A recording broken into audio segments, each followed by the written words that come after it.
5-6 दिवसापासून पब्लिक ट्रान्सपोर्टमध्ये मग रिक्षा असू देत, ट्रक असू देत, टॅक्सी असू दे, याच्यामध्ये खळबळ उडवणारा एक GR आणि त्याची अंमलबजावणी सरकारनं सुरू केली होती. ज्या गाड्यांचं पासिंग झालेलं नाही, काही कारणास्तव लेट पासिंग झालेलं आहे, अशा सगळ्या गाड्यांना 50 रुपये प्रतिदिन अशा पद्धतीचा दंड आकारण्यात आला होता आणि त्याची अंमलबजावणी सुरू झाली.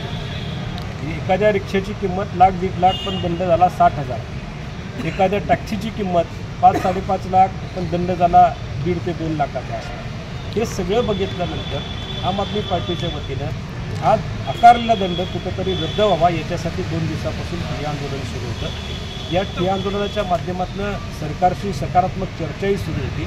आज आरटीओ साहेबांशी चर्चा झाली.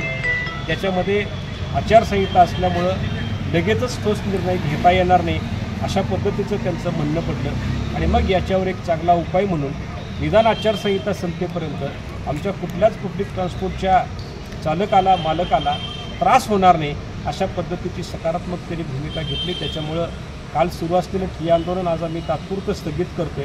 आचारसंहिता संपल्यानंतर या कायद्याच्या विरोधात, या GRच्या विरोधात कशा पद्धतीनं आपल्याला सरकारसमोर मांडणी करता येईल, सरकारला जेरीस आणता येईल आणि मग हा जो कायदा आहे तो रद्द करता येईल ही भूमिका आम्ही आचारसंहिता संपल्यानंतर सगळ्यांच्या समोर मांडू. जय हिंद.